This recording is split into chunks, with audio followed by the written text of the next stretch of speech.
Me llamo Maricela, tengo 66 años. Y lo que voy a compartir transformó mi vida de una manera que jamás imaginé. El entierro de mi esposo Ernesto fue el día más silencioso que recuerdo. Allí junto a su tumba recibí un mensaje desde un número desconocido que me dejó helada. Estoy vivo. No soy yo en el ataúd. Contesté con las manos temblorosas. ¿Quién eres? La réplica me arrancó el aire. No puedo decirlo. Ellos están mirando. No confíes en nuestros hijos. Sentí cómo el corazón se partía en dos. Miré a César y Héctor parados junto al féretro con rostros inquietantemente serenos. Sus lágrimas parecían aprendidas de memoria. Sus abrazos eran tan fríos como un muro de piedra. Durante 42 años Ernesto fue mi compañero de ruta, mi refugio, el sentido de mi existir. Lo conocí a mis 24 años en el pequeño pueblo de San Miguel, donde ambos crecimos entre calles polvorientas y sueños humildes. Yo limpiaba casas para mantener a mi madre enferma, mientras él atendía un taller de bicicletas heredado de su padre. Éramos pobres, pero no nos faltaba lo esencial, el amor genuino. Aún guardo la primera vez que me habló. Era un martes por la mañana. Yo caminaba rumbo al mercado con mi vestido verde gastado y mis zapatos ya vencidos por el tiempo. Él salió del taller con las manos manchadas de grasa y me sonrió con esa timidez que me atrapó al instante. «Buenos días, Maricela», dijo con voz suave. «¿Quieres que revise tu bicicleta?» No tenía bicicleta, pero inventé una excusa solo para seguirle la plática. Esa charla se convirtió en paseos bajo el viejo mango del Parque Central, luego en promesas de eternidad, y al final en una boda sencilla pero cargada de esperanza. Los primeros años no fueron fáciles. Vivíamos en una casita de 2 cuartos con techo de lámina. Cuando llovía poníamos ollas por todos lados para contener el agua que se colaba, pero éramos felices. Ernesto trabajaba de sol a sol en el taller y yo cosía ropa para las señoras del barrio. Cuando nació César sentí que mi pecho no alcanzaba para tanta dicha. Era un bebé precioso con los ojos enormes de su padre y mi sonrisa. 2 años después llegó Héctor, igual de perfecto. Los crié con todo el amor posible, olvidándome de mí misma por darles lo mejor. Ernesto fue un papá dedicado, los llevaba a pescar los domingos, les enseñaba a arreglar cosas con sus propias manos, les contaba historias para dormir.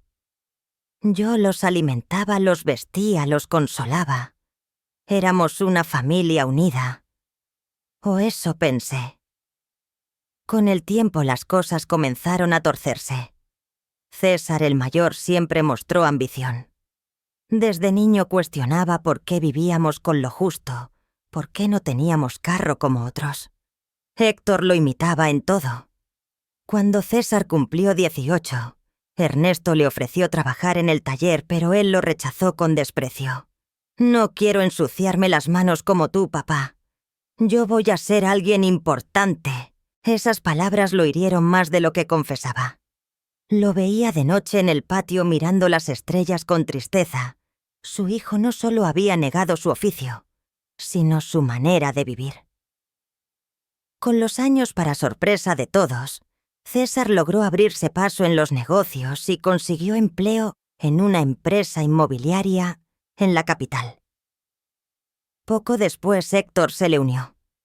De pronto ganaban más dinero del que Ernesto y yo habíamos visto en toda la vida. Al inicio me sentí orgullosa, ellos lograban lo que nosotros no. Pero esa alegría se fue tornando en amargura. Las visitas se hicieron escasas, las llamadas cortas. Cuando venían aparecían en autos de lujo, vestidos de traje, hablando de inversiones. Nos miraban con una mezcla de lástima y vergüenza. «Mamá», me dijo César, «una vez deberían mudarse hacia un lugar mejor. Esta casa se está cayendo».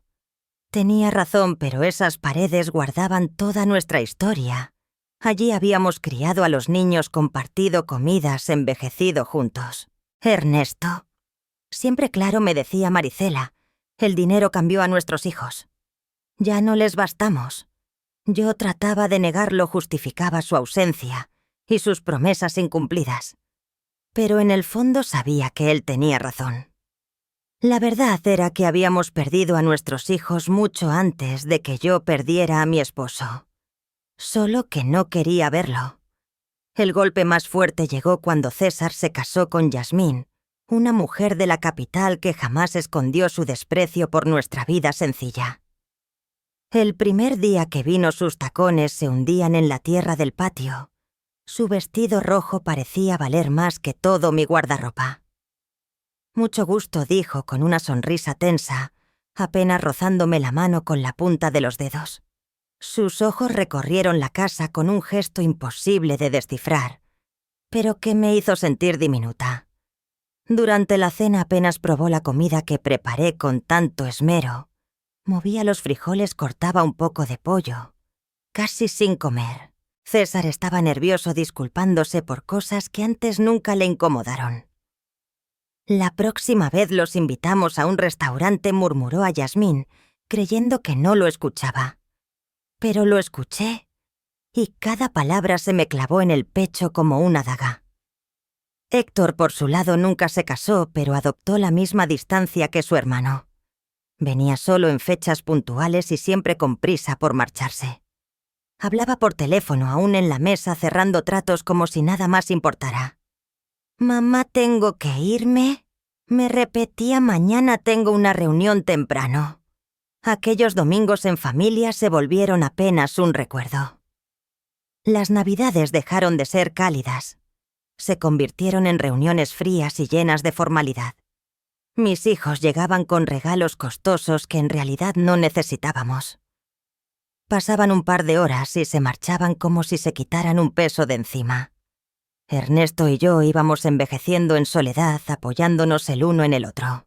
Él aún pasaba tiempo en su taller, aunque sus manos ya no tenían la fuerza de antes. Yo seguía con mis costuras, aunque mi vista se cansaba más rápido.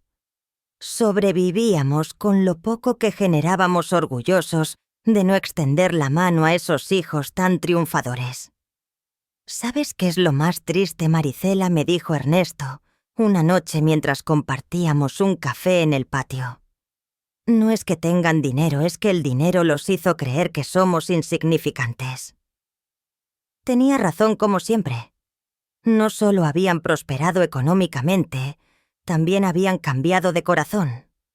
Ya no éramos sus padres amados, sino un recordatorio incómodo de un origen humilde que deseaban enterrar. La situación empeoró cuando César compró una casa de 200.000 polos en una colonia exclusiva de la capital. Poco después, Héctor adquirió un departamento de lujo por $150.000.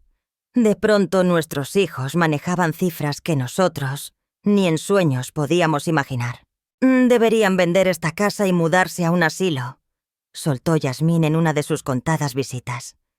«Hay lugares muy bonitos para personas de su edad.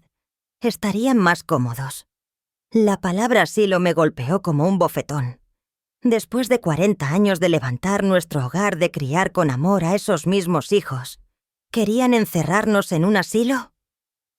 «No necesitamos un asilo», respondió Ernesto con la dignidad de siempre. «Estamos bien aquí en nuestra casa». Pero yo vi la mirada de César y Héctor coincidían con ella. Para ellos éramos un estorbo, un problema a resolver de la forma más práctica. Fue entonces cuando llegaron las propuestas más descaradas. César apareció un día con papeles en la mano, documentos que había preparado sin consultarnos. «Papá, mamá», dijo con esa sonrisa falsa que dominaba a la perfección, «he estado pensando en su futuro. Esta casa vale como mucho $100.000. Si la venden, yo puedo poner dinero extra para que se muden a un lugar mejor. Un lugar mejor». Para nosotros no existía lugar mejor que el techo donde fuimos felices tantas décadas. Pero César no lo entendía. Para él, todo era números, propiedades y balances. Además, continuó, creo que papá debería jubilarse del taller. Ya tienes 70 años. Es momento de descansar. Ernesto lo miró con una tristeza infinita. Hijo, trabajar no es una carga para mí. Es lo que me mantiene vivo, lo que le da sentido a mis días. Pero pueden lastimarse, insistió Héctor, siempre apoyando a su hermano. A su edad un accidente sería muy peligroso. Sus palabras sonaban preocupadas, pero detrás percibía otra cosa: urgencia, impaciencia, algo que no terminaba de descifrar. Los meses siguientes fueron un suplicio. Mis hijos apretaron más la presión para que vendiéramos. Sin avisar, trajeron agentes inmobiliarios para tasar la casa. Hablaban entre ellos como si nuestras vidas fueran un trámite. Durante una cena incómoda, César soltó: Yasmín y yo hemos decidido tener hijos pronto. Necesitaremos ayuda con los gastos. Si venden la casa y se mudan a algo más pequeño, ese dinero podría ser una herencia adelantada. Herencia adelantada. Nos estaba exigiendo nuestra herencia en vida. La osadía me dejó muda. Ernesto mantuvo el rostro sereno, pero vi cómo apretaba la mandíbula. Hijo, cuando tu madre y yo muramos, todo será de ustedes. Pero mientras estemos vivos, nuestras decisiones son nuestras. No sean tercos, intervino Héctor con una dureza inédita. Ya están viejos, no pueden seguir viviendo en el pasado. Esa noche, tras su partida, Ernesto y yo hablamos hasta ver salir el sol. Por primera vez en nuestra vida juntos, consideramos la posibilidad de que nuestros hijos no fueran las personas que creíamos. Algo anda mal. Maricela me dijo con un gesto sombrío. Esto no es solo ambición, hay algo más oscuro detrás de tanta presión. No podía imaginar cuán certeras eran sus palabras. No sabía que mis propios hijos estaban tejiendo un plan que torcería para siempre nuestro destino. La última charla normal con César fue 3 semanas antes de la muerte de Ernesto.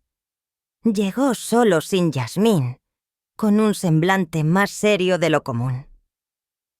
Mamá me dijo mientras se sentaba en la misma mesa de la cocina donde desayunaba de niño: quiero que sepas que pase lo que pase, Héctor y yo siempre los cuidaremos. En ese momento me tranquilizó, pero recordando sus palabras junto a la tumba de Ernesto, me recorrió un escalofrío. ¿Por qué dijo pase lo que pase? ¿Qué sabía él que yo desconocía? El accidente ocurrió un martes por la mañana. Ernesto había salido temprano al taller como hacía desde hacía más de 40 años. Yo estaba en la cocina preparando su almuerzo favorito: arroz con pollo y frijoles, cuando el teléfono sonó con una urgencia que me heló la sangre. Señora Maricela, preguntó una voz extraña. Le hablamos del Hospital General. Su esposo ha tenido un accidente grave. Necesita venir de inmediato. Las palabras se disolvieron en mi mente como tinta en el agua. El mundo se detuvo. Mis piernas se volvieron gelatina y tuve que sostenerme del marco de la puerta para no caer. ¿Qué pasó? Está bien. Está vivo. Está en cuidados intensivos. Señora, por favor, venga lo antes posible. El trayecto al hospital fue una pesadilla borrosa. Mi vecina Dolores tuvo que acompañarme porque temblaba tanto que ni siquiera lograba meter la llave en la puerta. Durante todo el camino mi cabeza se negaba a aceptar lo que ocurría. Ernesto siempre había sido precavido, detallista en cada cosa que hacía. ¿Cómo podía haber pasado algo así? Al llegar al hospital descubrí que César y Héctor ya estaban allí. Me sorprendió, pues yo no los había llamado. Pero en medio de mi angustia no reparé demasiado en ese detalle. Mamá, me dijo César, abrazándome con fuerza, como si quisiera transmitir sinceridad. Papá está muy mal. Los doctores dicen que una máquina del taller explotó. Tiene quemaduras graves y un traumatismo en la cabeza. Héctor tenía los ojos enrojecidos, pero lo vi más ansioso que triste, como alguien que espera un resultado, no como un hijo que sufre por su padre. ¿Podemos verlo?, pregunté desesperada. Una enfermera contestó. Solo familiares directos de uno en uno, y por 5 minutos máximo. Cuando entré a la sala de terapia intensiva, el alma se me vino abajo. Ernesto estaba conectado a cables y monitores con vendas que cubrían gran parte de su cara y brazos. Apenas lo reconocí. Su respiración era sostenida por máquinas que no dejaban de pitar. Me acerqué a la cama y tomé su mano, lo único que permanecía intacto. Ernesto, mi amor, estoy aquí. Todo vas a estar bien. Vas a salir adelante como siempre. Por un instante sentí un leve apretón. Sus párpados se movieron. Mi guerrero luchaba por volver conmigo. Los 3 días siguientes fueron eternos. Yo prácticamente vivía en el hospital, recostada en esas sillas incómodas de la sala de espera. César y Héctor se turnaban conmigo, aunque siempre parecían más preocupados por hablar con los médicos que por ver a su padre. Alcancé a oír trozos de conversaciones que en ese momento no comprendí. Héctor preguntaba sobre seguros médicos y costos de internamiento. César hablaba por teléfono de pólizas de vida y beneficiarios. Mamá, me dijo César. El segundo día hemos revisado los seguros de papá. Tiene una póliza de vida por 50.000 bolas y un seguro de accidente laboral que podría cubrir hasta 75.000 más. ¿Cómo podía pensar en dinero mientras su padre peleaba por sobrevivir? No me importa el dinero, le contesté con dureza. Solo quiero que tu papá se recupere. Por supuesto, mamá respondió, pero en sus ojos noté algo frío, calculador. Al tercer día los doctores nos citaron. El doctor Ramírez, un hombre mayor de rostro compasivo, nos habló en una pequeña oficina. Señora Maricela, el estado de su esposo es crítico. Las quemaduras están infectadas y el traumatismo craneal es más grave de lo previsto. Debemos ser realistas.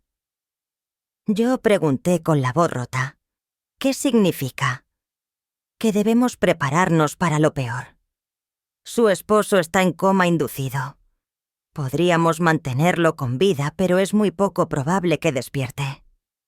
Sentí que el suelo se deshacía bajo mis pies. Más de 4 décadas juntos y me decían que se desvanecía como humo. Queremos intentarlo todo, lloré. No importa el tiempo, no importa el costo. Pero César cruzó una mirada con Héctor que me heló.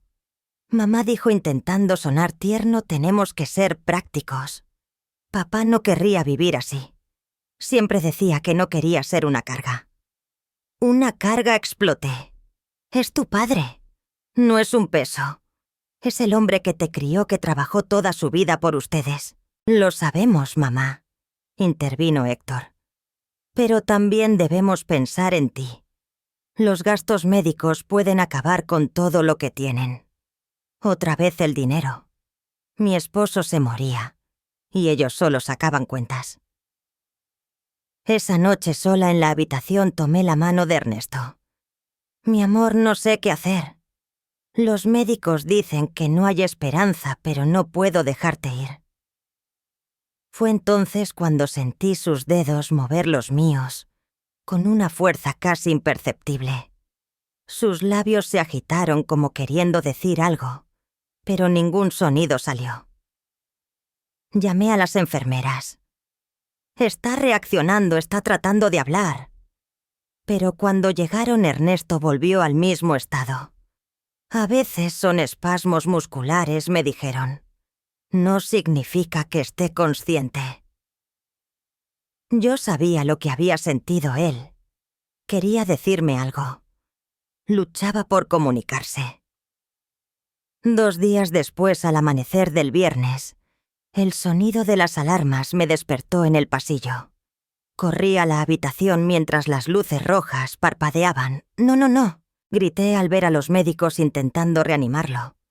Durante 40 minutos lucharon por devolverle la vida, pero a las 4:37 de la madrugada lo declararon muerto. El dolor fue físico, como si arrancaran mi corazón. Me dejé caer junto a su cama abrazando su cuerpo aún tibio, negándome a aceptar la realidad. 1 hora más tarde llegaron César y Héctor. No se sorprendieron. Más bien parecían preparados. Traían documentos, números de funerarias, teléfonos en mano. «Ya hablamos con la funeraria San Miguel», dijo César mientras yo sollozaba. «Pueden recoger el cuerpo esta misma mañana.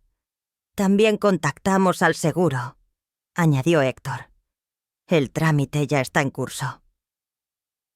¿Cómo podían mostrarse tan rápidos, tan ordenados, tan fríos apenas 1 hora después de perder a su padre? Algo no encajaba, pero mi dolor era tan aplastante que no lograba pensar con claridad. El sepelio se fijó para el lunes siguiente. César asumió todo sin consultarme demasiado. Eligió el ataúd más austero, la ceremonia más breve, como si quisiera cerrar el asunto con prisa. Es lo que papá habría querido, me dijo cuando lo enfrenté por no tomarme en cuenta. Algo sencillo, sin lujos. Pero yo sabía que Ernesto merecía más que ese entierro apurado, casi indiferente. El día del funeral amaneció gris y helado, como si el cielo también llorara su partida. Me puse mi único vestido negro, el mismo que había usado en el entierro de mi madre. Mis manos temblaban tanto que Dolores tuvo que ayudarme a abotonar la espalda. «Ten fuerza, Maricela», me susurró mientras me arreglaba el cabello con ternura. «Ernesto querría verte firme». Pero yo no me sentía fuerte. Me sentía vacía como una cáscara sin alma. 42 años de vida juntos no se sepultan así nada más. Cada rincón de la casa hablaba de él, su taza de café sobre la mesa, sus herramientas en el patio, la almohada con su aroma todavía. Al llegar al panteón me sorprendió lo poco concurrido que estaba. Pensé que habría más vecinos, más compañeros del taller, pero solo estaban César, Héctor, Yasmín, Dolores, yo y el sacerdote. Para alguien que había vivido 70 años en el mismo pueblo, ayudando a tantos a aquel funeral, parecía insólitamente vacío. «¿Dónde está la gente del taller?», pregunté. «No quisimos molestar a nadie», respondió César con rapidez. Papá era reservado, habría preferido algo íntimo. Pero no era verdad. Él amaba a su comunidad, se desvivía por sus vecinos. Algo no cuadraba. Durante la misa observé a mis hijos con una distancia extraña. César guardaba compostura, pero miraba el reloj a cada rato. Héctor estaba inquieto, como con prisa de irse. Yasmín, bajo su velo negro, revisaba el celular a escondidas. Así despidieron a su padre, distraídos, apurados. El sacerdote habló del descanso eterno de la vida junto a Dios, pero sus palabras me atravesaban vacías. Yo no quería que Ernesto descansara en paz. Quería que regresara, que siguiéramos compartiendo el café en el patio, al caer la tarde. Cuando llegó el momento de arrojar tierra al ataúd, mis piernas se doblaron. Dolores tuvo que sostenerme mientras yo lloraba sin consuelo. El sonido de la tierra contra la madera era definitivo, cruel. Fue justo entonces, junto a la tumba, cuando mi celular vibró. Un mensaje de un número desconocido. «Estoy vivo. No soy yo en el ataúd». Mi corazón se detuvo. Las letras bailaban frente a mis ojos como si fueran producto de mi locura. Con manos temblorosas escribí: «¿Quién eres?». La respuesta llegó enseguida. «No puedo decirlo. Ellos están mirando. No confíes en nuestros hijos». El teléfono se me cayó como si quemara. Dolores se inclinó para recogerlo, pero la detuve. Nadie podía ver esos mensajes hasta que entendiera qué significaban. ¿Estás bien, mamá?, preguntó César acercándose con rostro preocupado. Lo miré buscando alguna señal, pero ya todo en él me parecía sospechoso. Estoy bien, mentí, guardando el celular en mi bolso. Solo quiero ir a casa.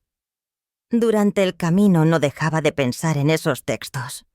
¿Era posible que alguien jugara con mi dolor? ¿O realmente había una mínima posibilidad de que Ernesto siguiera con vida? Pero si era así, ¿a quién habíamos enterrado? Y si no, ¿quién sabía tanto de nuestra vida como para advertirme de mis propios hijos? Esa noche sola en una casa que ahora se sentía como mausoleo repasé cada detalle. El supuesto accidente siempre me había parecido extraño.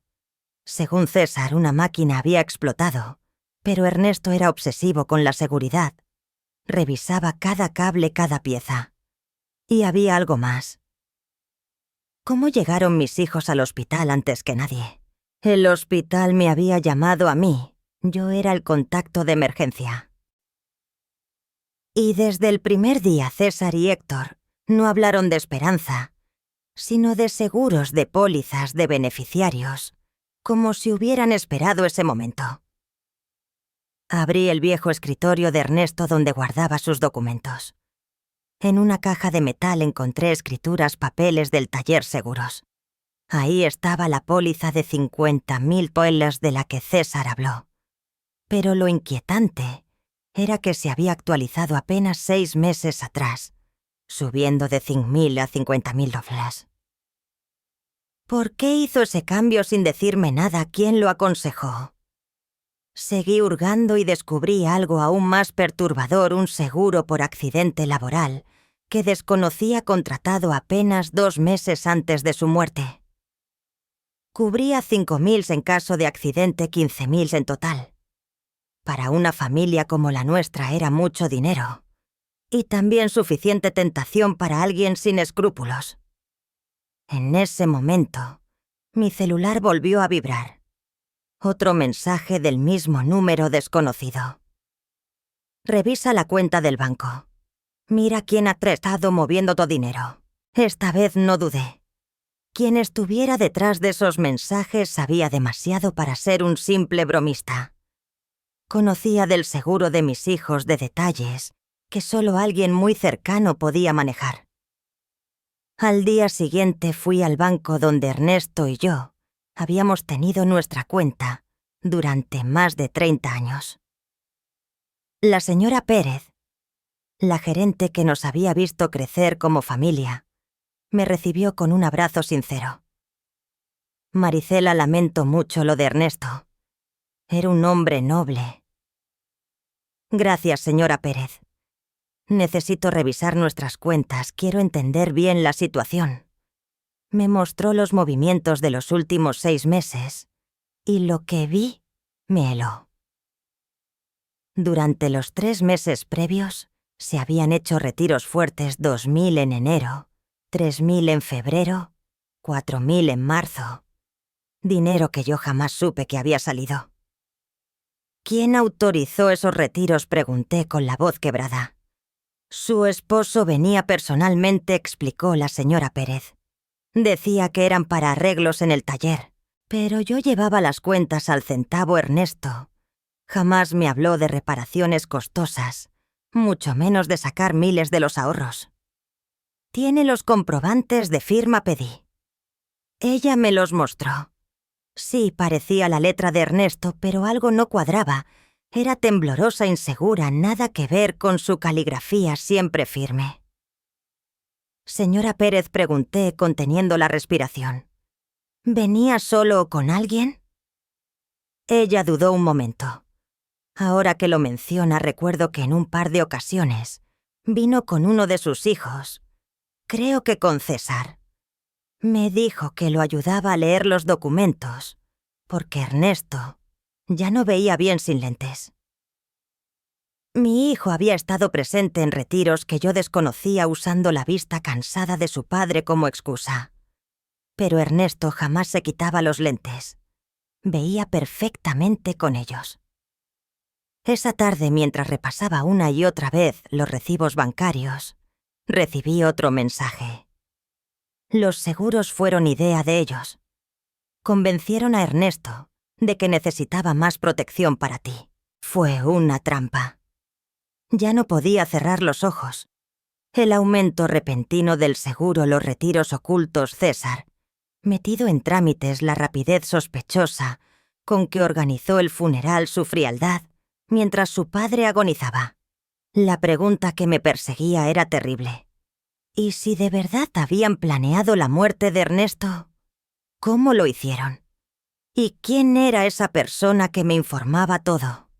Los días siguientes se convirtieron en un infierno de dudas. Cada sonrisa de César, cada abrazo de Héctor, cada palabra de consuelo me sonaban a máscara. Pero necesitaba pruebas antes de aceptar algo tan monstruoso. Mi celular volvió a vibrar. Ve al taller de Ernesto, busca en su escritorio. Hay cosas que no viste. Decidí ir. Era la primera vez que pisaba ese lugar desde el accidente.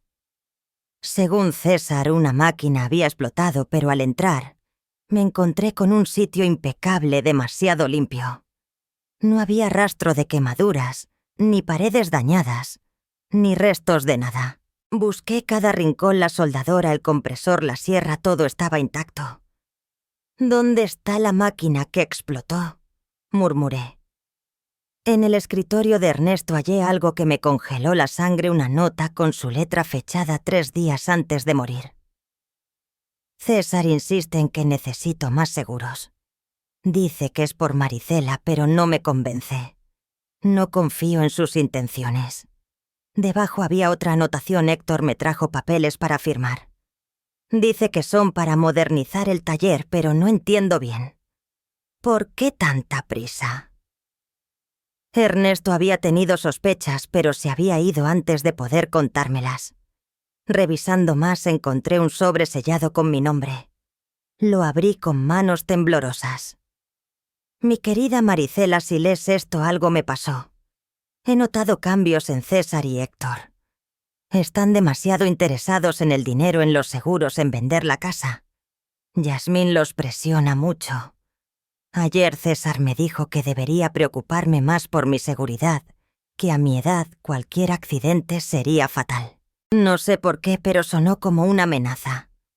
Te amo, Maricela. Si algo ocurre, no confíes ciegamente en nadie, ni siquiera en nuestros hijos. La carta cayó de mis manos. Ernesto había presentido su final. Había visto lo que yo no quise aceptar. Esa misma noche César vino a visitarme con una botella de vino y una sonrisa que me pareció de plástico. «Mamá, he estado pensando en tu futuro», dijo sirviéndose una copa sin ofrecerme. «El dinero del seguro ya está en trámite. Serán 15.000 pales». «¿Cómo sabes la cantidad exacta?», pregunté fingiendo inocencia. «Bueno, yo ayudé a papá con los trámites. Quería asegurarse de que tuvieras suficiente para estar tranquila». «Mentira. Ernesto nunca quiso aumentar esos seguros, lo habían presionado». «¿Y qué crees que debería hacer con ese dinero?», solté mirando su reacción. Sus ojos se encendieron con un brillo que me recorrió la espalda como hielo. «¿No podrías comprarte una casa más pequeña, más cómoda? O incluso mudarte a un buen asilo donde tengas compañía y atención médica? Héctor y yo podríamos encargarnos de tu dinero para que rinda más». «Administrar mi dinero. Solo queremos cuidarte, mamá. A tu edad es fácil que te engañen o que tomes malas decisiones financieras. Nosotros sabemos de inversiones, de negocios». Podrían triplicar esa cantidad o desaparecerla en sus propios bolsillos. «Déjame pensarlo», respondí con calma. Esa misma noche mi teléfono vibró. «Mañana ve a la comisaría. Pregunta por el informe del accidente de Ernesto. Hay contradicciones que debes conocer». Al día siguiente, fui a la comandancia local. El sargento Morales, que conocía a Ernesto de toda la vida, me recibió con cordialidad. El informe del accidente de su esposo me preguntó extrañado. «¿Cuál accidente, señora Maricela? El del taller, cuando explotó la máquina», respondí. El sargento revisó los archivos y negó con la cabeza. «Aquí no tenemos ningún reporte de explosión en el taller de Ernesto. De hecho, no tenemos ningún registro de accidente laboral relacionado con él». Sentí que todo se me venía abajo. Pero mis hijos dijeron que fue un accidente en el taller, que por eso estaba en el hospital. Señora Maricela, su esposo ingresó al hospital ese martes en la mañana, pero no por un accidente. Según el reporte médico, llegó inconsciente con síntomas de envenenamiento. Encontraron metanol en su sangre suficiente para causar ceguera, daño cerebral y, finalmente, la muerte. El hospital debió informarle esto. Envenenamiento. No había sido una explosión. No había sido un accidente. Alguien lo había envenenado deliberadamente. ¿Por qué nadie me lo dijo?, pregunté con la voz rota. Los familiares directos firmaron para que la información se mantuviera confidencial. Dijeron que usted estaba muy frágil para manejar esos detalles. De los familiares directos, César y Héctor. Ellos habían inventado la historia de la explosión ocultando la verdad, cubriendo un crimen. Señora Maricela, agregó el sargento, si sospecha de las circunstancias de la muerte de su esposo, podemos abrir una investigación formal. Ya no eran sospechas. Era certeza. Mis propios hijos habían asesinado a su padre por dinero. Esa tarde Héctor llegó con flores y la misma sonrisa fingida de César. «¿Cómo estás, mamá? ¿Te ves cansada?» «Estoy bien», mentí observando cada gesto. «Es bueno que pienses en el futuro. César y yo creemos que deberías vender la casa pronto, mientras el mercado está alto». «¿Por qué tanta prisa?» «Porque las casas viejas pierden valor y necesitas liquidez. Los gastos del funeral, las cuentas del hospital...» Mentiras. El funeral había sido barato, casi humillante, y los gastos médicos estaban cubiertos por el seguro. Lo miré directo, Héctor. Tú sabías que tu padre no murió por un accidente laboral. Vi el pánico atravesar su rostro, aunque se recompuso rápido. ¿De qué hablas, mamá? Fui a la comisaría. No hay ningún reporte de explosión en el taller. Esta vez no pudo ocultar la angustia. Mamá, no deberías estar haciendo esas cosas. El dolor te está confundiendo. ¿El dolor me confunde o ustedes me han estado mintiendo? Se levantó bruscamente, derramando el café. Creo que necesitas descansar. Hablaremos cuando estés más tranquila. Se fue apurado, pero lo vi en el patio hablando por teléfono con tono tenso. Esa noche recibí el mensaje más inquietante hasta entonces. Mañana van a ir juntos. Van a tratar de convencerte de que estás loca. No les creas y no aceptes nada que te ofrezcan de beber o comer. Y así fue. Al día siguiente llegaron César y Héctor con Yasmín. Traían una expresión de falsa preocupación y una bolsa de la panadería del centro. «Mamá, estamos muy preocupados por ti», dijo César en tono meloso. «Los vecinos dicen que te comportas raro. Dolores asegura que hablas sola y que no comes bien». Mentira. Dolores jamás diría eso. «Yasmín trajo tus pasteles favoritos», agregó Héctor señalando la bolsa. «Y preparamos café especial, el que tanto te gusta». Recordé el mensaje: «No tomes nada que te ofrezcan». ¿Planeaban envenenarme también? «Gracias, pero ya desayuné», respondí firme. «Pero mamá», insistió Yasmín con una sonrisa sin alma. «Necesitas alimentarte. Desde que murió papá has bajado mucho de peso». «Estoy bien», repetí con dureza. César cruzó una mirada con Héctor, la misma que vi en el hospital cuando el doctor nos dio el diagnóstico de Ernesto.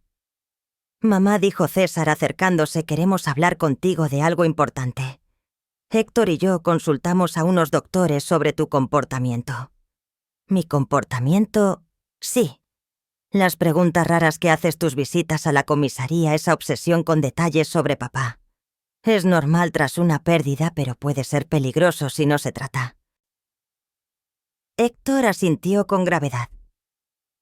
Hablamos con el doctor Salinas. Dice que muchas viudas de tu edad desarrollan paranoia después de perder a su pareja. Paranoia. Me estaban acusando de loca por descubrir sus engaños. No estoy paranoica, respondí con toda la firmeza posible. Solo estoy haciendo preguntas que debí hacer desde el principio. ¿Cómo que preguntas?, me desafió César. ¿Cómo por qué no existe ningún reporte oficial del supuesto accidente de tu padre?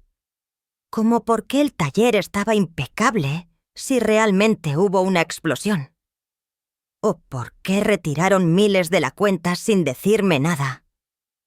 El silencio que siguió fue insoportable. Los tres se miraron entre sí con un pánico apenas oculto. Mamá respondió al fin. Héctor, todo tiene explicaciones simples. Papá sacó ese dinero porque quería hacer unas reparaciones en secreto para darte una sorpresa. ¿Qué sorpresa? Quería remodelar la casa, intervino César inventando sin pestañear. Iba a arreglar el techo, pintar las paredes. Si eso fuera cierto. ¿Dónde estaban los trabajadores, los materiales? Nadie en el pueblo había oído de semejante remodelación. Y sobre el accidente añadió César. No todos requieren un reporte, menos si pasan en propiedad privada. Otra mentira. El sargento Morales había sido claro: cualquier accidente grave debe reportarse. Mamá, se metió Yasmín con voz dulce pero condescendiente, solo queremos cuidarte. Creemos que sería mejor que vivieras en un lugar con atención médica especializada. Un asilo, corrigió César. Tienen psicólogos, enfermeras, actividades. Y mientras tanto, Héctor y yo podemos ocuparnos de vender la casa, de administrar el dinero del seguro, de esas cosas que no deberías manejar en tu estado actual. Allí estaba todo el plan: declararme incapaz, encerrarme y quedarse con lo mío. Primero habían envenenado a Ernesto por los seguros y ahora querían despojarme a mí también. ¿Y si me niego?, pregunté. ¿Por qué lo harías?, dijo César con una sonrisa que me heló la sangre. Solo queremos lo mejor para ti. Porque esta es mi casa, contesté. Aquí viví con Ernesto, aquí. Los crié a ustedes. Mamá, suspiró Héctor de forma exagerada. No puedes quedarte atrapada en el pasado. Papá ya no está. Tienes que seguir adelante. Lo acepto, pero eso no significa que vaya a regalar mi vida ni mi dinero. La máscara de preocupación se agrietó en sus rostros. César se levantó con brusquedad. Muy bien, si no quieres escuchar razones, tendremos que actuar de otra forma. ¿Qué significa eso? Que podemos iniciar un proceso legal para declararte mentalmente incompetente. Tenemos testigos de tu comportamiento extraño. Tenemos informes médicos que avalan que padeces paranoia senil. ¿Médicos? ¿Qué médicos? Yo no he hablado con ninguno. El doctor Salinas ya firmó un informe preliminar. Soltó Héctor. Según nuestras descripciones de tu conducta, considera que necesitas cuidado especializado. Un diagnóstico comprado, firmado por un médico que jamás me había visto. Que puedes cooperar voluntariamente, continuó César, o lo haremos por la vía legal. De un modo u otro vas a recibir la ayuda que necesitas. Una amenaza abierta. Si no entregaba mi dinero por voluntad, usarían la ley para quitármelo. Necesito tiempo para pensarlo, dije, ganando espacio. Claro, añadió Yasmín con su dulzura fingida, pero no demasiado por tu propio bien. Cuando se fueron me quedé en la cocina temblando de ira y miedo. Mis propios hijos no solo habían asesinado a su padre, ahora tramaban arrebatarme lo último que tenía. Esa noche mi teléfono vibró con un mensaje más largo que los anteriores. Maricela, soy Salvador Mendoza, investigador privado. Ernesto me contrató 3 semanas antes de morir porque sospechaba de César y Héctor. Lo envenenaron con metanol en el café del desayuno. Tengo grabaciones de sus conversaciones planeando todo. Mañana a las 3 de la tarde en el café, La Esperanza Mesa del Fondo. Yo estaré allí.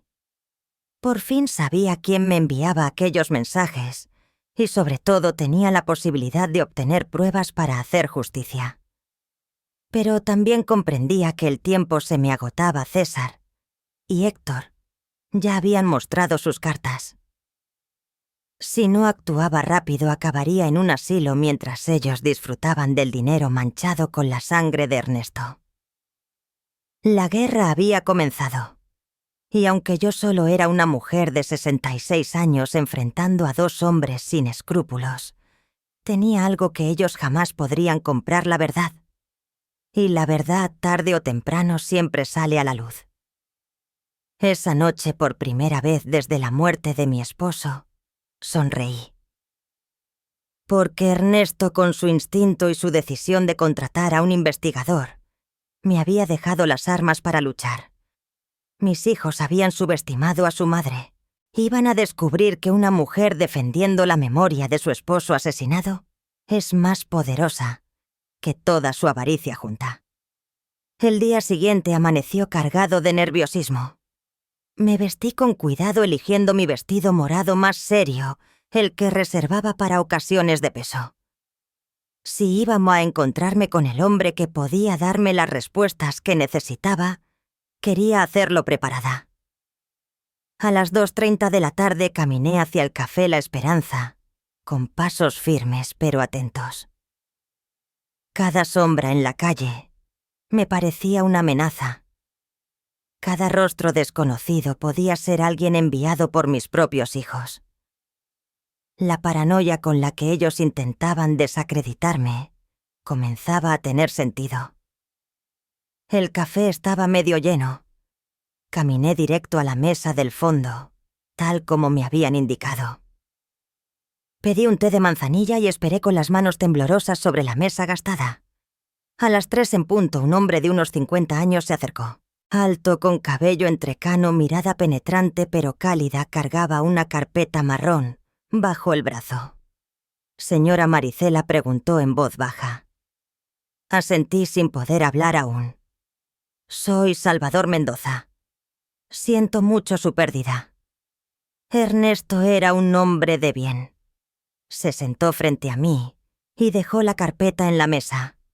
«Antes de mostrarle lo que traigo, necesito que sepa que será doloroso». «¿Está lista?» «He estado preparándome desde que recibí su primer mensaje», respondí con una firmeza que ni yo conocía. Abrió la carpeta y sacó una grabadora. Ernesto vino a verme hace un mes. Estaba inquieto por el comportamiento de sus hijos. Me pidió investigarlos en secreto. Presionó play. La voz de Ernesto, tan cercana y amada, llenó el espacio. «Salvador, si algo me pasa, no será un accidente. César y Héctor me insisten en aumentar los seguros de vida.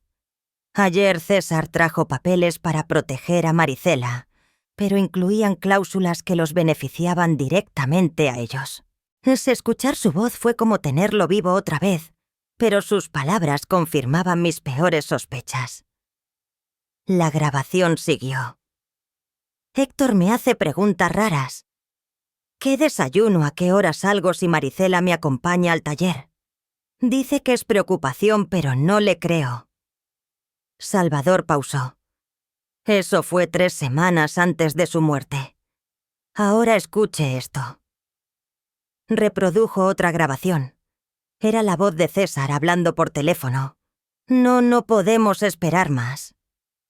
El viejo sospecha. «Ya me preguntó por qué insisto tanto en los seguros. Sí, ya tengo el metanol. Parece un ataque al corazón o un derrame. Mamá no será un problema. Después de que papá muera, ella estará tan rota que haremos lo que queramos. Las lágrimas me nublaron la vista. Era la voz de mi hijo planeando asesinar a su padre. «Hay más», dijo Salvador.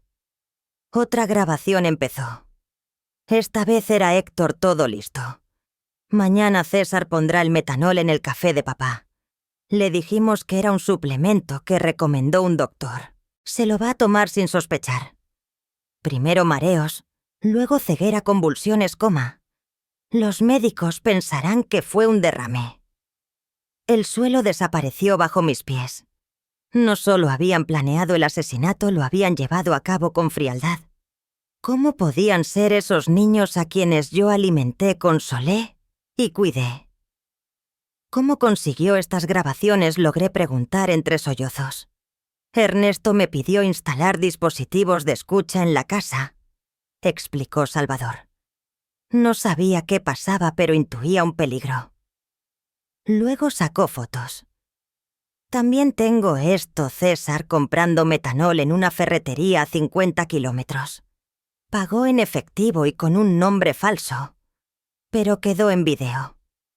Las imágenes lo mostraban claro con la botella en la mano 5 días antes de la muerte de Ernesto. Y esto continuó mostrando documentos o los estados financieros de los últimos 6 meses. Ambos gastaban más de lo que ganaban. César debe 70.000 a un prestamista de la capital.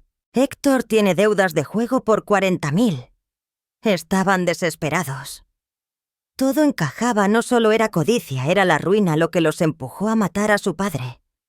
¿Por qué no acudió a la policía apenas murió Ernesto?, pregunté. Porque sus hijos movieron hilos. Sobornaron al médico del hospital para cambiar el diagnóstico. En vez de envenenamiento en el acta, aparece fallo cardíaco tras accidente laboral. Sin ese papel, mis grabaciones no bastaban. Pero ahora tenemos todo, dije con una mezcla de rabia y decisión. Exacto. Y debe saber algo más, también planeaban matarla a usted. Mi sangre se congeló. ¿Qué? Salvador puso la última grabación. Voces de César y Héctor. Una vez que tengamos el dinero del seguro de papá, hay que quitarnos de encima a mamá. No podemos arriesgarnos a que sospeche o que alguien la convenza. ¿Cómo?, preguntaba Héctor. Igual que con papá, pero esta vez que parezca suicidio por depresión. Una viuda incapaz de vivir sin su esposo. Nadie lo cuestionará. Y el dinero, somos los únicos herederos. Todo será nuestro, la casa, los ahorros, casi 200.000 en total. La grabación terminó. Yo temblaba de pies a cabeza. Mis hijos no solo habían asesinado a su padre, también planeaban asesinarme a mí. Todo por dinero. Señora Maricela, dijo Salvador con voz serena. Sé que esto es durísimo, pero tenemos las pruebas necesarias para que paguen lo que hicieron. ¿Qué hacemos ahora?, pregunté limpiándome las lágrimas. Lo primero es ir a la policía con todo esto. El sargento Morales es un hombre íntegro, no está metido en la corrupción. Y segundo, debemos movernos rápido. Sus hijos quieren declararla incapaz mañana mismo. Si lo logran, será mucho más difícil proceder. Se inclinó hacia mí y bajó la voz.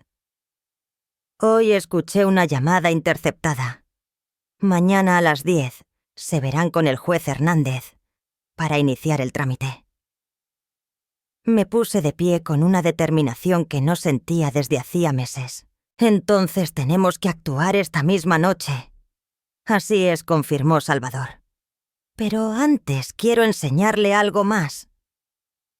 Abrió la carpeta y sacó una foto. Era Ernesto saliendo de una clínica en la capital 3 días antes de morir. Fue a hacerse estudios completos. Los resultados muestran que estaba perfectamente sano, corazón normal, presión estable, sin rastro de enfermedad. Esto demuestra que lo suyo no fue un problema de salud natural. Fue envenenamiento. Aquello era la pieza final. Ernesto había sido un hombre sano asesinado por sus propios hijos. Salvador, le dije tomando su mano, gracias por cumplir la promesa hecha a mi esposo. Ahora hagamos justicia. Esa misma noche fuimos a la comandancia. El sargento Morales estaba de turno nocturno, lo cual nos vino perfecto. Al llegar serían las 8, y la estación estaba tranquila. Sargento Morales, le dije con firmeza, quiero denunciar el asesinato de mi esposo Ernesto. El policía abrió los ojos sorprendido. Asesinato, señora Maricela. El acta de defunción dice complicaciones cardíacas tras un accidente laboral. Ese documento es falso, respondí poniendo la carpeta de Salvador sobre el escritorio. Mi esposo fue envenenado con metanol por nuestros propios hijos. Durante 2 horas le mostramos las grabaciones de audio, las fotos de César comprando el metanol, los estados bancarios con retiros ocultos, los análisis médicos que probaban la salud impecable de Ernesto y finalmente las conversaciones donde mis hijos confesaban el crimen y sus planes para matarme también a mí. El sargento escuchó en silencio, cada vez más serio. Al terminar se recargó en su silla y negó con la cabeza. Esto es monstruoso. Me miró con gravedad. ¿Estás segura de proceder? Una vez detenidos no habrá vuelta atrás. Sargento, contesté con la dignidad que pude reunir. Ellos asesinaron a su padre por dinero y planeaban matarme. Ya no son mis hijos. Son criminales y deben pagar.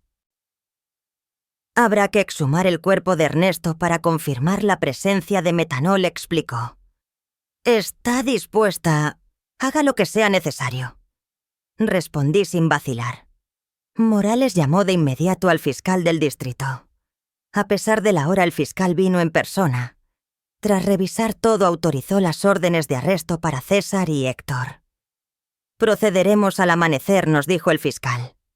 Hay que asegurar las pruebas antes de que intenten destruirlas. Salvador me acompañó a casa. ¿Estará bien sola?, preguntó preocupado. Estaré bien, le respondí. Ya no tengo miedo. Ahora tengo justicia de mi lado. Esa noche no dormí. Me quedé en la cocina mirando las fotos de Ernesto en las paredes. Por primera vez desde su muerte, no sentí solo dolor, sino también serenidad. Pronto habría justicia. A las 6 de la mañana sonó el teléfono. Era César. Mamá, tienes que venir de inmediato a casa de Héctor. Pasó algo terrible. ¿Qué ocurrió?, pregunté fingiendo alarma. Es mejor que lo veas en persona. Ven rápido. Sabía que era una trampa. Después de oír las grabaciones la noche anterior, entendía que querían adelantar sus planes. Pero yo también sabía que la policía ya estaba en camino. Voy para allá. Mentí. En vez de ir, me quedé en mi cocina esperando. A las 7:30, vi desde la ventana cómo varios coches de policía partían en distintas direcciones, hacia las casas de mis hijos. Mi teléfono sonó una y otra vez.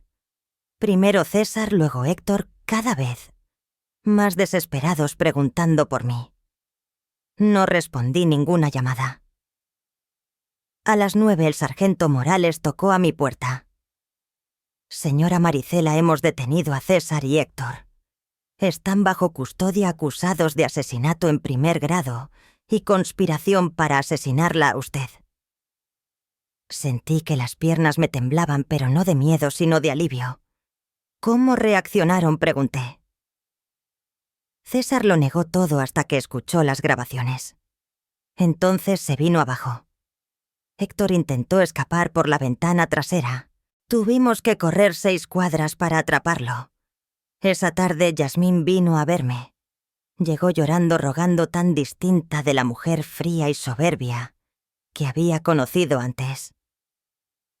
Señora Maricela, por favor, tiene que retirar los cargos contra César. Él no es malo. Solo estaba desesperado por las deudas. Yo lo presioné para que buscara dinero. Esto también es culpa mía. Yasmín me hablaba entre sollozos, pero la miré sin un ápice de compasión. Yasmín, tu esposo envenenó al mío y además planeaba matarme. No existe excusa ni explicación que borre eso. «Pero somos familia», gritó desesperada. «Piense en lo que esto provocará en la familia». La familia murió el día que decidieron asesinar a Ernesto por dinero, contesté con frialdad. Ahora retírate de mi casa.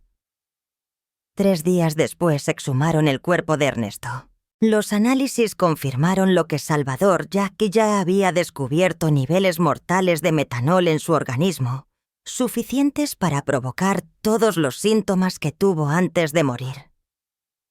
El caso sacudió al pueblo entero. Nadie podía creer que 2 hijos fueran capaces de matar a su propio padre por dinero.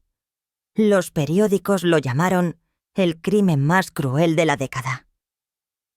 En las semanas siguientes, las investigaciones revelaron aún más. Era cierto, César debía decenas de miles a prestamistas ilegales que ya lo amenazaban.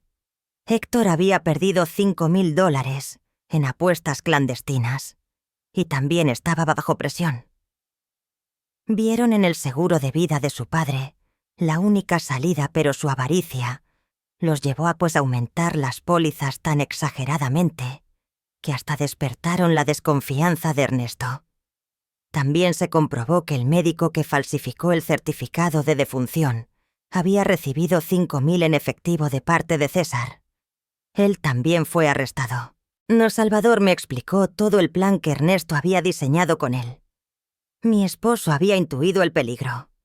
No sabía exactamente qué ocurriría, pero presentía que nuestras vidas estaban en riesgo. Por eso lo contrató no solo para vigilar a César y Héctor, sino también para protegerme si algo llegaba a pasarle. «¿Él sabía que lo iban a matar?», pregunté.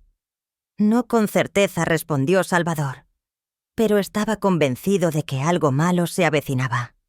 Por eso instalamos grabadoras, por eso documentamos cada detalle». Mi Ernesto, incluso en sus últimos días, me estaba cuidando. Anticipó la traición de nuestros hijos y se aseguró de que la verdad saliera a la luz. El juicio se programó 2 meses después.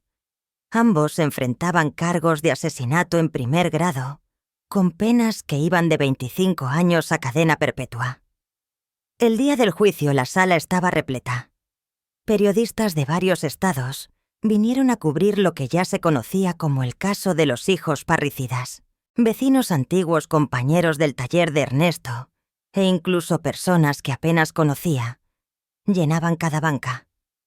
Me vestí con mi vestido negro más solemne, el mismo de nuestra boda décadas atrás, que ahora simbolizaba luto y dignidad.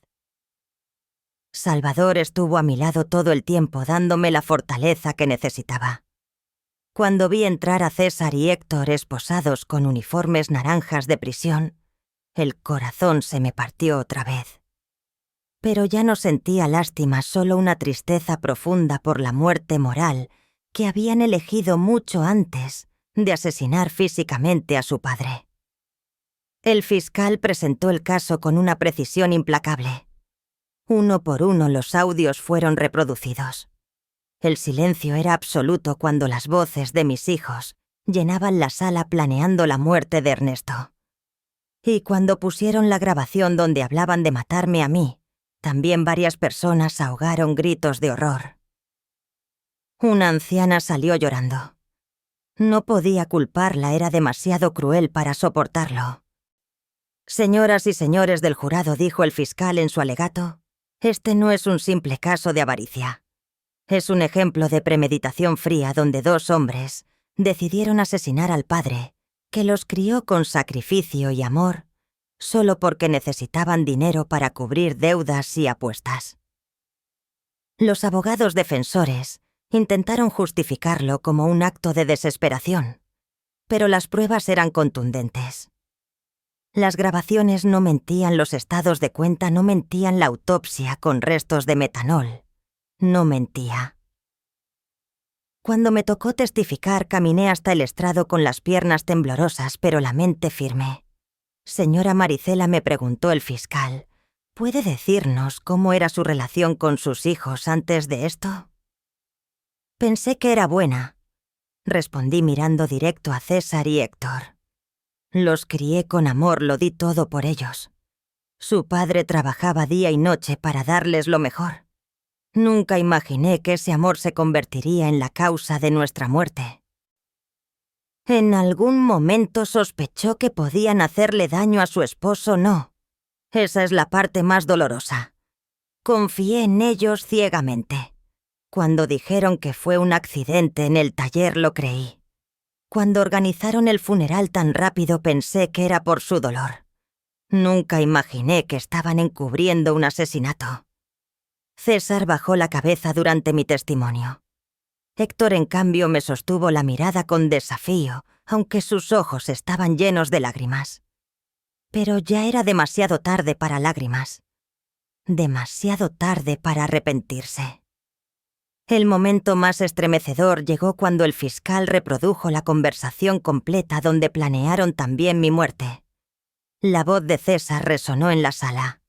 Una vez que tengamos el dinero del seguro de papá, necesitamos deshacernos de mamá también. No podemos arriesgarnos a que empiece a sospechar. Un murmullo de horror recorrió la sala.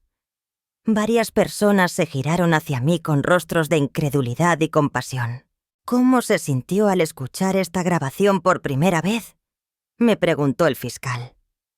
Me di cuenta de que había perdido a mis hijos mucho antes de perder a mi esposo, respondí con la voz rota pero firme.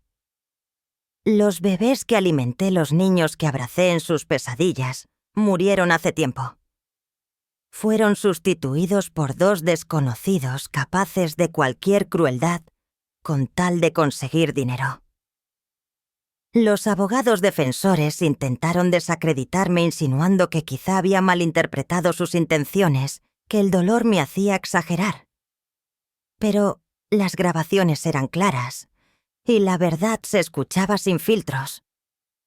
Salvador también declaró detallando cómo Ernesto lo había contratado porque temía a sus propios hijos. Describió cada paso de la investigación, cada prueba recolectada, cada grabación, que revelaba lo que ocurría en las sombras. El médico forense presentó el informe de la exhumación, niveles letales de metanol en el cuerpo de Ernesto, y explicó cómo este veneno avanzaba lentamente, provocando exactamente los síntomas que sufrió antes de morir. Tras 3 días de audiencias estremecedoras, llegaron los alegatos finales.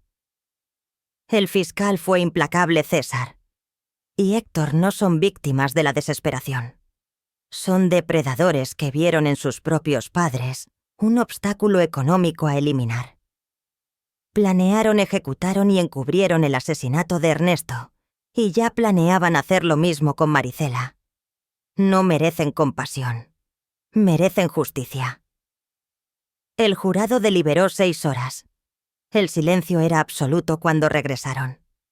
Escuchaba los latidos de mi corazón mientras el juez leía: en el caso del Estado contra César Ramírez y Héctor Ramírez por el cargo de asesinato en primer grado de Ernesto Ramírez, encontramos a los acusados culpables. La sala estalló en murmullos y exclamaciones. César se desplomó en la silla al comprender al fin la magnitud de su crimen. Héctor permaneció rígido mirando al frente con expresión vacía. Por el cargo de conspiración para asesinar a Maricela Ramírez, encontramos a los acusados culpables. El juez dictó sentencia. César Ramírez y Héctor Ramírez por el asesinato premeditado de su padre y la conspiración para asesinar a su madre. Los condeno a cadena perpetua sin posibilidad de libertad condicional en 30 años. Sentí un peso enorme levantarse de mis hombros. Justicia. Por fin había justicia para Ernesto. Al terminar, muchos vecinos y conocidos se acercaron a abrazarme. Dolores lloró conmigo, pero sus lágrimas eran de alivio. Maricela, ahora Ernesto, puede descansar en paz, me susurró. Esa noche volví a mi casa, que ya no me pareció un lugar de traición, sino el hogar que alguna vez compartí con mi esposo durante 42 años. Una semana después, Salvador me visitó. «¿Cómo se siente?», preguntó con suavidad. «En paz», le respondí.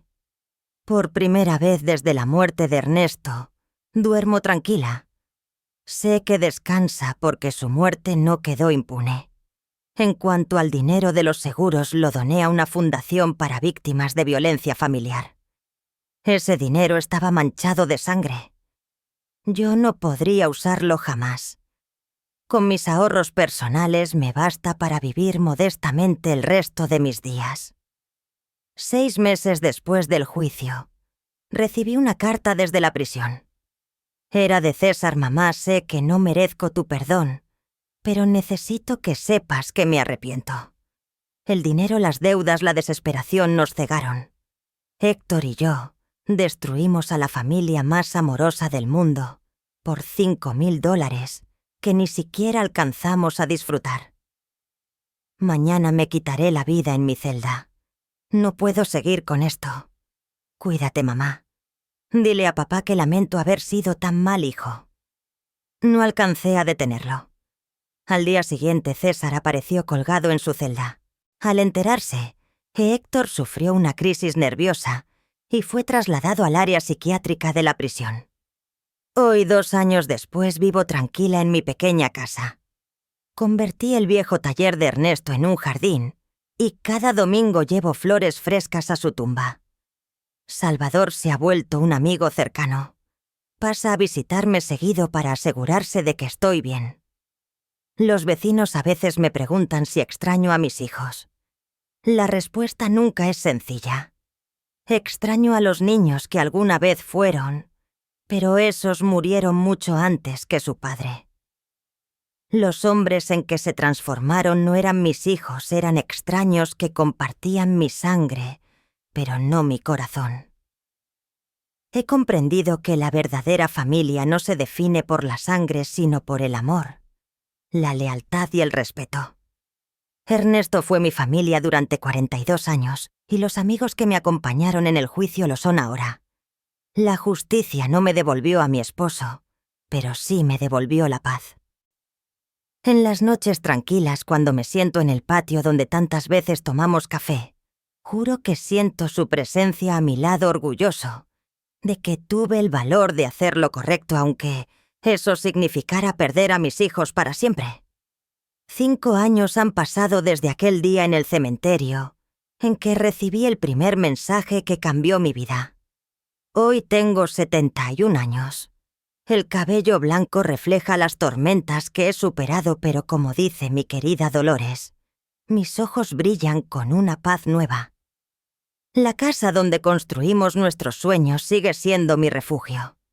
Pinté las paredes de amarillo suave, el color favorito de Ernesto, y transformé su viejo taller en el jardín más hermoso del barrio. Rosas rojas, claveles blancos y girasoles que siempre buscan el sol, como él me enseñó en los tiempos más difíciles.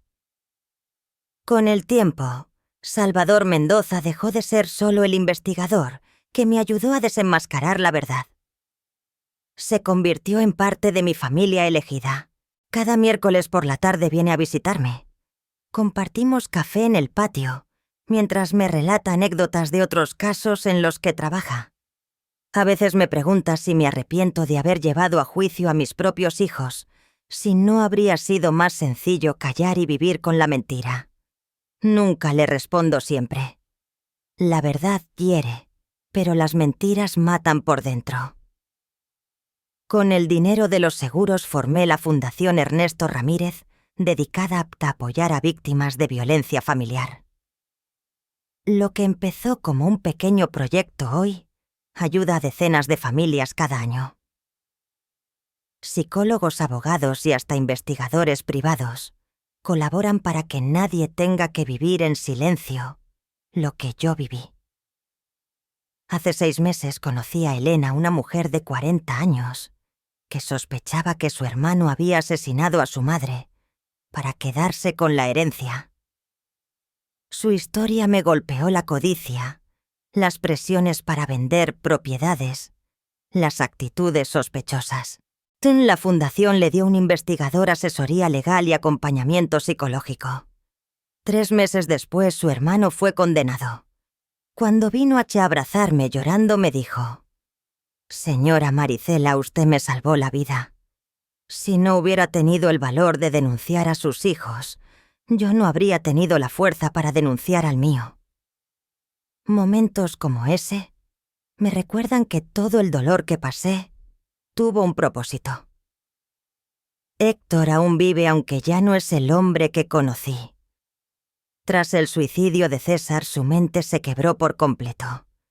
Los médicos aseguran que vive atrapado en la culpa, convencido de que cada noche Ernesto viene a reclamarle su crimen. Ha intentado quitarse la vida varias veces, pero en prisión lo mantienen bajo constante vigilancia. De vez en cuando me escribe cartas. Al principio las leía buscando algún vestigio del hijo que crié, pero pronto entendí que solo habrían heridas que necesitaban cerrar. Ahora las guardo sin abrir en una caja. Quizá algún día las lea. Quizá no. He aprendido que también tengo derecho a cuidar mi paz. De Yasmín supe que se marchó del pueblo apenas terminó el juicio. Dicen que se mudó a la capital y hasta cambió de nombre. No la juzgo. Vivir con el apellido de un asesino no es fácil. A veces me pregunto si fue cómplice en silencio o si solo eligió mirar hacia otro lado. Pero esas dudas pertenecen al pasado y yo decidí vivir en el presente. El caso de San Miguel nunca se olvidará. La gente lo cuenta casi como una leyenda, una advertencia contra la avaricia y la traición. Para algunos soy una heroína, para otros una mujer despiadada que entregó a sus propios hijos. Lo que opinen no me importa.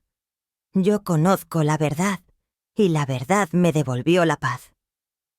Mi salud sorprendentemente está fuerte para mi edad. El médico me dice que es porque al fin dejé atrás el peso del dolor y la angustia. El cuerpo sana cuando el corazón encuentra calma, me explicó. Mis mañanas favoritas son los domingos, corto flores de mi jardín y camino hasta el cementerio para visitar a Ernesto. En su lápida mandé grabar Ernesto Ramírez. Esposo amado, padre traicionado, hombre honorable. Su amor fue más fuerte que su muerte. Ahí le cuento lo que ocurre en la semana a las familias que ayudamos con la fundación, las cartas de agradecimiento que recibo. Y cuando el viento mueve las hojas de los árboles, juro que siento su aprobación. ¿Sabes lo más extraño, mi amor?, le dije la última vez. Ya no siento rabia al pensar en César y Héctor. Solo pena. Pena porque tuvieron todo el amor del mundo y eligieron el odio. Porque pudieron ser hombres honorables como tú, pero eligieron ser traidores. La semana pasada una periodista de la capital me entrevistó para un documental sobre crímenes familiares. Me preguntó qué mensaje le daría a quienes pasan por algo parecido. La familia no es una excusa para el crimen, le respondí. El amor verdadero tiene límites.